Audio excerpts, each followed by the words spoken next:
সকাল থেকেই আকাশের মুখ ভার, কোথাও কোথাও সকাল থেকেই বৃষ্টি শুরু হয়ে গিয়েছে এবং যেখানে এখনো পর্যন্ত বৃষ্টি হয়নি সেখানেও কিন্তু রোদের দেখা নেই। ফলে দুর্যোগপূর্ণ আবহাওয়া যে বাংলার জন্য অপেক্ষা করছে সেটা কিন্তু বেশ স্পষ্ট। আকাশের মুখ দেখেই বোঝা যাচ্ছে শহর থেকে শহরতলি সর্বত্র একই ছবি।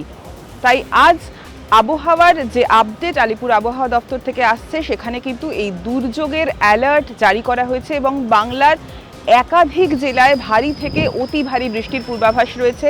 কেন এই প্রবল দুর্যোগ আর ঠিক কতক্ষণ পর সেই অতি গভীর নিম্নচাপের প্রভাব পড়বে বাংলায়, সেই সমস্ত আপডেট দেব। হাওয়া মোরগে আছি আমি তন্নিষ্ঠা। গত কয়েকদিন ধরে কিন্তু বঙ্গোপসাগরে একটু একটু করে দানা বাঁধছিল নিম্নচাপ, আর সেটা আস্তে আস্তে গভীর থেকে অতি গভীর নিম্নচাপে পরিণত হয়েছে। সোমবার সকালের হাওয়া অফিসের যে আপডেট তাতে জানা যাচ্ছে যে অতি গভীর নিম্নচাপ অবস্থান করছে বঙ্গোপসাগরে। মূলত ওড়িশার উপকূলে এই নিম্নচাপের অবস্থান হলেও বাংলায় যে তার প্রভাব পড়বে সেটা কিন্তু ইতিমধ্যেই বেশ স্পষ্ট। এবং শেষ যে আপডেট পাওয়া গিয়েছে সেখানে জানা যাচ্ছে যে সাগরদ্বীপ থেকে মাত্র 30 কিলোমিটার দূরে এবং দীঘা থেকে 70 কিলোমিটার দূরে অবস্থান করছে সেই নিম্নচাপ। এবং সোমবার দুপুরের মধ্যেই, সোমবার বিকেলের আগেই কিন্তু সেই নিম্নচাপ কাঁথির কাছ দিয়ে বাংলার স্থলভাগে প্রবেশ করার কথা। আর অতি গভীর নিম্নচাপের জেরে আজ সারা দিন কিন্তু দুর্যোগপূর্ণ আবহাওয়া থাকবে দক্ষিণবঙ্গ থেকে উত্তরবঙ্গ সর্বত্র।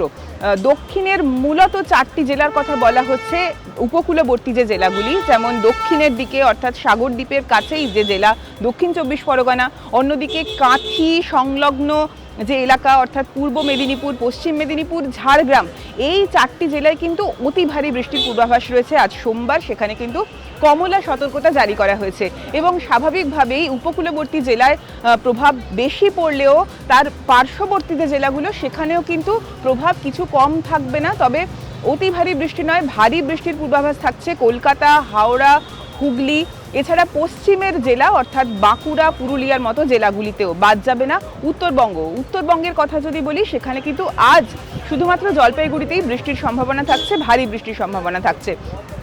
আর আগামীকাল থেকে অর্থাৎ মঙ্গলবার থেকে কিন্তু বৃষ্টির পূর্বাভাস থাকছে উত্তরবঙ্গের আরও সবকটি জেলায়। আলিপুরদুয়ার, কোচবিহার, দার্জিলিং, জলপাইগুড়ি সবকটি জেলাতেই কিন্তু প্রবল বৃষ্টি হওয়ার সম্ভাবনা রয়েছে। ফলে আমরা বিগত এই বর্ষার মরশুমে দেখেছি যে সেখানে কিভাবে তিস্তা নদী ফুলে ফেপে উঠেছে, সেই সম্ভাবনা কিন্তু আরও একবার প্রকট হচ্ছে। আর দক্ষিণের জেলাগুলিতে যদি বলি সেখানে শুধু বৃষ্টি নয়, দমকা ঝোড়ো হাওয়া বইবে এমন সম্ভাবনার কথাও জানানো হয়েছে। 50 থেকে 60 কিলোমিটার বেগে ঝোড়ো হাওয়া বইতে পারে কলকাতা, হাওড়া, হুগলি, এই উপকূলবর্তী জেলাগুলিতে। ওদিকে থাকছে পশ্চিম মেদিনীপুর, পূর্ব মেদিনীপুর, এছাড়াও পশ্চিমের বাকি জেলাগুলিতে এবং দক্ষিণবঙ্গের অন্যান্য জেলাগুলিতে, নদিয়া, মুর্শিদাবাদ, এরকম জেলাগুলিতেও কিন্তু কোথাও 30 থেকে 40 কিলোমিটার, কোথাও 50 কিলোমিটার বেগে দমকা হাওয়া বইতে পারে। অর্থাৎ সোমবার সন্ধ্যের পর থেকে কিন্তু আবহাওয়ার বেশ খানিকটা পরিবর্তন হবে এবং সেটা সাধারণ মানুষ বেশ বুঝতে পারবেন। কারণ যারা সন্ধেবেলা বাড়ি ফেরার থাকে বা কাজ থেকে ফেরার থাকে সেখানে কিন্তু দুর্যোগের মুখোমুখি হতেই পারে এবং একই সঙ্গে ঝড় এবং বৃষ্টির দুটোরই পূর্বাভাস থাকছে।